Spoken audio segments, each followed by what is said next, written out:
What's the best ability in Forsaken, you may ask? Well, I'll tell you what the best ability is. And this is just my opinion, so don't take this serious. I'll be ranking these abilities based on how useful they are. For Chase, stamina, damage, and the effects applied. I'm gonna go quick with these explanations. It's really gonna be no gameplay to just show you how it is useful, but I'll try my best to explain the best I can so you can get an understanding of it. This is just a tier list, so please don't take this serious. Without further ado, let's start off with Jason. We gotta be honest here. B-Head is at least like an A tier. I will admit, at some points, it's actually useful for stunners and healers if they're trying to attempt to heal their teammates or attempt to try to stun you, which is really good. But I feel like the ability is just not all that because it doesn't do significant amount of damage, really. It just only does 20 damage, which is Jason's slash. It doesn't do much as the rest of his abilities do. At least they do heavy damage than compared to what B-Head does, because it only gives them helpless for at least like 12 seconds. And I feel like the ability is also quite dodgeable, and it's just not really like the best, but it's still good either way. I just think B-Head is like not Jason's best ability, but it's really good to just stop people from trying to like stun you or like to like try to heal their teammates or whatever. And also, Jason can also hit people multiple times with this ability, which is why it's also an A tier. But for now, B-Head's gonna be an A tier. I don't want to be too biased because this ability has some downfalls a little bit, but I say Gash of Wound's like a high A tier. It's obviously way better than B-Head, and it does a lot of damage more than it, even though it does 7 damage every attack. But I feel like the ability just drains the survivor's health by so quick, and it's just an easy kill. Gash of Wound is just game over if a survivor gets hit by it too many times, honestly. I debated this for a long time, but Rage of Pace is honestly like a high S tier. We can't admit that Rage of Pace is like the best. Because first off, it helps Jason get stamina during chase, while it only regens you to only 70 stamina, which is fine, but you can still catch up quite really good despite people trying to loop you. But you could also use that ability to use your other abilities, or you could just use your default slash, which is pretty lame because why would you use that if you could just use your other abilities to do even more damage compared to your slash? And so I feel like it's the best way to use Rigid Pace to use another ability is Gash of Wound, of course, because it does 14 damage, which is a lot of damage that can impact the survivor's health by so much. And I feel like people don't really realize that because they're just stupid and they just don't know how to use Jason correctly. But always use Gash of Wound when you have Rage at pace ready to go, because it's going to do like a lot of damage and the survivor's going to be dead once you know it. Spooky, scary skeletons and shivers down your spine. Finally, we have a monster with actual range attacks now and has really good damage burst. Totally didn't take that from my friend, but it's true though. So we're going to start off with Corrupt Nature, and Corrupt Nature is honestly an A tier. It's not entirely bad, but I feel like it's still somewhat dodgeable because survivors can predict it quite quick, and you can sometimes trick the survivor into thinking that you're gonna like shoot it straight, because if you shoot it straight, it's gonna obviously be dodgeable. But if you shoot it at the direction that you know they're gonna go to, then it's pretty much good, and they get slowed down through a few seconds, which is also really good because you have enough time to catch up to them and do as much damage as you want.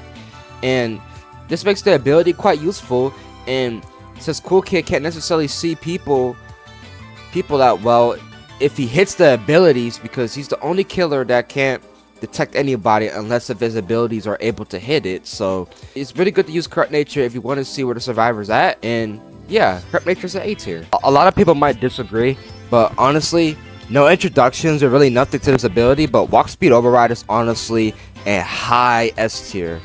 This ability makes Cool Kid do a lot of damage. This ability is just good on its own. The fire effect makes the ability really dangerous, really deadly, and it's really easy to kill survivors with the ability if you know what you're doing and not using it straight. Yeah, this ability is honestly really good for Cool Kid, and you can use it multiple ways. You can use it to save stamina instead of just running straight to the survivor and just not using your common sense, because why would you need to run all the way over there when you got a lunge ability that you could use to get to the survivor closer? So yeah, Walk Speed Override is honestly a high S tier. I don't know about this, but I think Pizza Delivery is also an S tier, but it's not gonna be like in high S tier. It's like a let's just say it's an A. It's a high A though. It's only a high A simply because they're really slow when it comes. I mean, they're only a high A because the survivors could destroy the pizza deliveries, but overall they do like high significant damage and could really impact your HP like really terrible. As I can see, some people sometimes won't pay attention, and the pizza delivery guys would just sneak up on them and just lose a bunch of HP because, yeah, the ability is just fire and does a lot of damage. We love that fire effect. But yeah, nothing really too much to these abilities because Cool Kid's abilities are all really good in its own right. A lot of these killers have really good abilities, but some will have light downfalls. But yeah, this is it for Cool Kid's ranking. So yeah, Pizza Delivery is a high A tier. Oh my god, it's hot! Dun, dun, dun, dun. Do, do, do, do, do.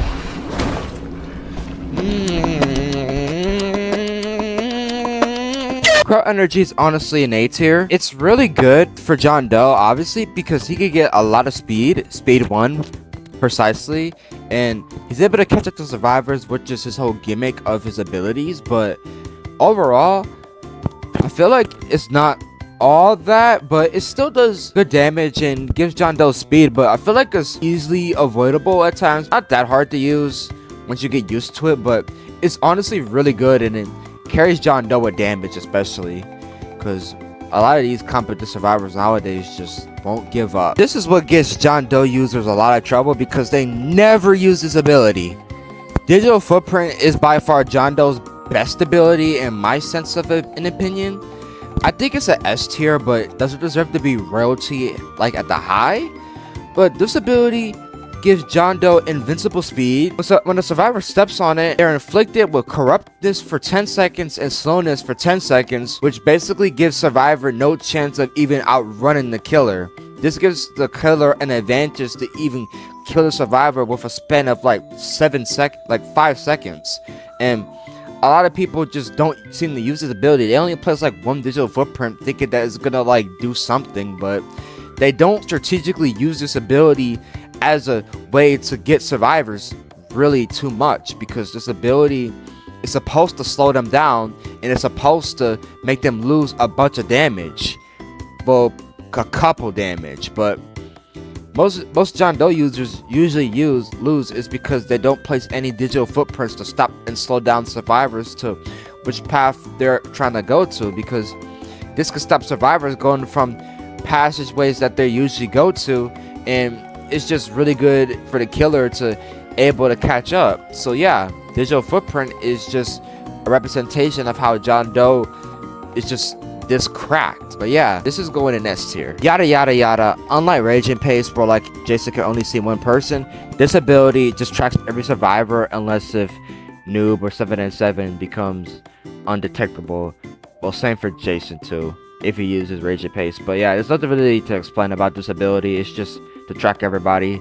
But yeah, this is like a B tier. So yeah, that's it for John Doe. Actually, I changed it to an A because you could use it as an advantage for corrupt energy, so you could use it through walls or whatever you gotta do to get a survivor.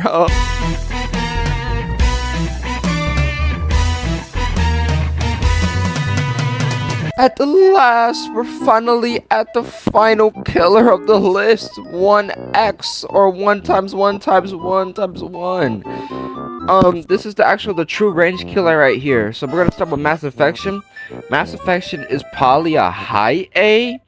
I wouldn't necessarily it's gonna be like a S because simply the ability is too predictable, what you could say.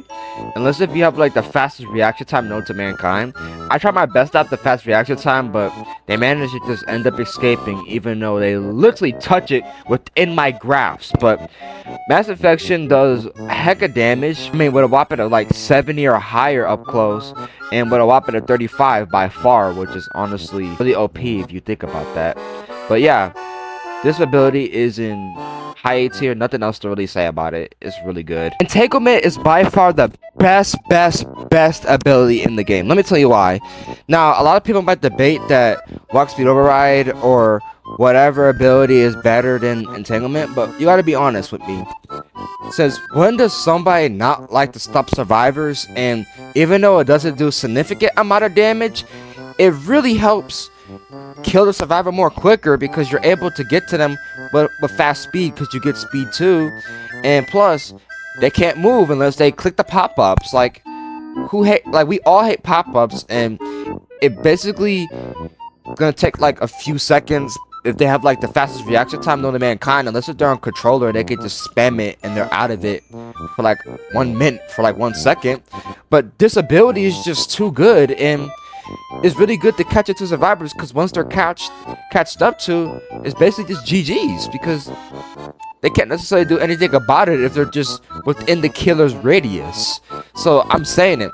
Entanglement's the best ability in Forsaken in the whole entire game, unless Noli comes out and he'll have like a better ability or whatever killer will have. But yeah, Entanglement's the best. It's at highest tier, bro. In my opinion, this is probably the best ability to track down a survivor. Simply because you get speed, and I know your screen is blind, but you can still see them either way. I don't really care. I don't really give a fuss. It's still really good, and it's really useful for 1x because he's basically the slowest killer in the game, and since he gets extra speed, he's basically at Jason and Cool Kid speed. So he's pretty much just a speedy king, or I think he's faster than that. I think he has more speed than them with the unstable eye. But yeah, unstable eye is at least like a high A tier. It's nothing really to say about it. It's not particularly cracked, but still good for 1x if you want to catch up to a survivor if they're like far away from you. And yeah, just use it to your advantage, and it's basically just GG's. Oh my god, rejuvenate the rotten, bro. This ability on its own is just OP. Like, it's seriously OP. You honestly don't even need to use it for Last Man Standing. Last Man Standing already enough. It's basically just GG's because full server with Last Man Standing with Rejuvenate the Rotten, and you spawn in all the survivors' dead bodies, is just GG's because you can't really do nothing about it unless if you're a guest or a chance, and you could just shoot them down, and it's pretty much just a safe haven for you. But Rejuvenate the Rotten is a highest tier because you could basically wait it out when the ability cooldown is gone, and then you could just even spawn in more and more undead survivors, and it's practically just getting to the point where they can't necessarily do anything about it. It's just GG's like that. Nothing really to say about this ability. This ability is like by far near Entanglement level.